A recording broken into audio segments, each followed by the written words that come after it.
নমস্কার, কর্মকার হেসেলে আজকে শেয়ার করছি আলু পটলের একটা দুর্দান্ত এবং ইউনিক রেসিপি, যেটা তোমরা ভাত বা রুটি সবার সাথেই খেতে ভালোবাসবে। আর এটা কিন্তু সম্পূর্ণ নিরামিষ একটা রেসিপি। আর যারা আলু পটলের তরকারি খেতে চাও না আর একঘেয়েমি হয়ে গেছে, তাদের জন্য তো একদম বেস্ট রেসিপি। তো চলো শুরু করি রেসিপিটা। তো প্রথমে কিন্তু আমি পটলটাকে ভেজে নিচ্ছি। আমি এখানে পটল আর আলুটাকে ডুমো ডুমো করে কেটে নিয়েছি। প্রথমে লবণ আর হলুদ দিয়ে তেলের মধ্যে ভালো করে পটলটাকে ভেজে নিচ্ছি। পটলটা ভাজা হতে হতে এদিকে আমি মশলাগুলো রেডি করে নিচ্ছি। এখানে আমি একটা বাটিতে ধনের গুঁড়ো আর লঙ্কার গুঁড়ো জল দিয়ে মিশিয়ে মশলা বানিয়ে নিয়েছি। আর এদিকে পটলটাও ভাজছি। আর এদিকে একটা বড় সাইজের টমেটো, আদা, জিরে ভালো করে এটাও মিক্সিতে পেস্ট করে নিচ্ছি। দেখুন পেস্টটা কিন্তু এমনটা হয়েছে। মশলাগুলো রেডি করতে করতে পটলটা আমার ভাজা হয়ে গেছে। এবার পটলটাকে আমি তেল থেকে তুলে নিচ্ছি।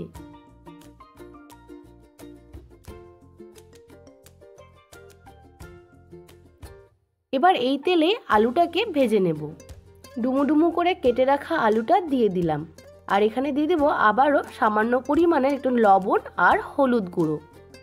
এবার আলুটাকেও ভালো করে তেলের মধ্যে ভেজে নিচ্ছি। এই রান্নাটিকে আরও সুস্বাদু করতে এখানে কিন্তু বাদাম বাটা ব্যবহার করতে হবে। তো সেই কারণে আমি এখানে চিনে বাদামটা আগে থেকে জল দিয়ে ভিজিয়ে রেখেছিলাম। তোমরা চাইলে এখানে কাজু বাদাম বাটাও দিতে পারো। আমি সবসময় চেষ্টা করি কম খরচে আমি রান্নাগুলো করার, তো সেই কারণে আমি কিন্তু এখানে চিনে বাদামই ব্যবহার করেছি। তো যাই হোক, আলুগুলো ভাজা হয়ে গেছে, তুলে নিয়েছি। এবার ফোড়নে দিলাম একটা তেজপাতা, দারচিনি আর দুটো সাদা এলাচ আর লবঙ্গ, আর দিয়েছি সাদা জিরে। এবার ফোড়নটা ভালো করে ফুটে গেলে আমি এখানে দিয়ে দেব আগে থেকে পেস্ট করে রাখা আদা, জিরে আর টমেটোর যে পেস্টটা সেইটা। সামান্য একটু মিক্সির বাটিতে জল দিয়ে মশলাটাকে ধুয়ে দিয়ে দিলাম। আর দিয়ে দিচ্ছি এখানে ধনের গুঁড়ো আর লঙ্কার গুঁড়োটা যে জল দিয়ে আমি গুলিয়ে রেখেছিলাম সেই পেস্টটা। তারপরে দিয়ে দিলাম হলুদ গুঁড়ো, পরিমাণ মতো নুন। এবার ভালো করে মশলাটাকে আমি মিশিয়ে নিচ্ছি। অন্যদিকে আমি চিনে বাদামটা ভালো করে মিহি একটা পেস্ট করে নেব।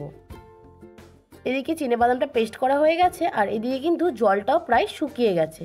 এবার আমি অনবরত ভালো করে নেড়ে চেড়ে মশলাটাকে কষিয়ে নিচ্ছি, যতক্ষণ না মশলা থেকে তেল ছাড়ে আর জলটা শুকিয়ে যায়। দেখুন জলটা কিন্তু প্রায় শুকিয়ে গেছে আর ওপর দিয়ে কিন্তু তেল ছাড়তেও শুরু করে দিয়েছে। তেলটা পুরোপুরি দেখুন প্রায় ছেড়ে গেছে। এবার আমি দিয়ে দিচ্ছি বাদামের পেস্ট। আবারও মিক্সির বাটিটাকে একটু ধুয়ে দিয়ে দিলাম। এবার আমি এই বাদাম পেস্টের সঙ্গে মশলাটাকে ভালো করে মিশিয়ে নিচ্ছি। আর আবারও কিন্তু আমি মশলাটাকে কষিয়ে নেব। প্রথমে কিন্তু গ্যাসের আঁচটাকে আমি হাইতে রেখে আমি এই মশলাটাকে কষিয়ে নিচ্ছিলাম। আর দেখুন যখন এই গ্রেভিটা ফুটে গেছে তখন কিন্তু আমি গ্যাসের আঁচটাকে মিডিয়ামে রেখে আমি ঢাকা দিয়ে রেখে দেব একদম জলটা শুকানোর জন্য। দেখুন জলটা কিন্তু প্রায় শুকিয়ে গেছে আর ওপর দিয়ে তেল ছাড়তে শুরু করে দিয়েছে। এবার ভালো করে আমি মশলাটাকে কষিয়ে নিচ্ছি। জল কিন্তু একদম শুকিয়ে গেছে আর ওপর দিয়ে একদম তেল ছেড়ে দিয়েছে। এবার আমি এই মশলার মধ্যে দিয়ে দেব ভেজে রাখা পটল আর আলু। এবার ভালো করে মশলার সঙ্গে মিশিয়ে কষিয়ে নেব। কষানোর সময় সামান্য একটু জল দিয়ে দেব, যাতে আলুটাও ভালোভাবে সেদ্ধ হয়ে যায় আর ওপর দিয়ে সুন্দরভাবে তেল ছেড়ে দেয়। তো সেই কারণে অল্প জল দিয়ে আমি ভালো করে মিশিয়ে ঢাকা দিয়ে আমি কষিয়ে নিচ্ছি। গ্যাসের আঁচটাকে কিন্তু আমি মিডিয়ামে রেখেছি, একদম হাইতে রাখলে কিন্তু নিচের দিকে লেগে যাবে। দেখুন কত সুন্দরভাবে তেল ছেড়ে দিয়েছে। দেখতে যেমন লোভনীয় লাগছে, খেতেও কিন্তু খুব ভালো হয়। একবার বাড়িতে এইভাবে আলু পটলের রেসিপিটা করে দেখুন, দেখবেন সবাই কিন্তু আপনার রান্নার প্রশংসা করছে।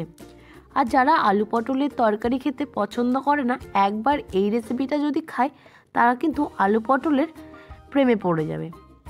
তো আমি একটু টেস্ট করে নিয়েছিলাম, তা লবণ লাগবে সেই জন্য আমি একটু সামান্য পরিমাণে লবণ দিয়ে দিলাম। আর রান্নাটির শেষে একটু কিন্তু চিনি দিতে হবে, তো সেই কারণে আমি একটু চিনি আর লবণ দিয়ে ভালো করে মিশিয়ে নিচ্ছি। এবার গ্যাসটাকে অফ করে ঢাকা দিয়ে রেখে দেবো 5 মিনিটের জন্য। 5 মিনিট পর ঢাকা খুলে একটা বাটিতে তুলে নেব। তো তৈরি হয়ে গেল আমার দারুণ স্বাদের আলু পটলের একটা দুর্দান্ত রেসিপি। তো আজকের ভিডিওটা তোমাদের কেমন লাগলো অবশ্যই জানিও। ভালো লাগলে লাইক, কমেন্ট, শেয়ার করে দিও। ফেসবুকে দেখলে ফলো করে দিও, আর ইউটিউবে দেখলে আমার চ্যানেলটা সাবস্ক্রাইব করে দিও। তো আজকের ভিডিওটা এই পর্যন্ত, দেখা হচ্ছে নেক্সট কোনো ভিডিও নিয়ে। ততক্ষণ ভালো থেকো, সুস্থ থেকো, টাটা।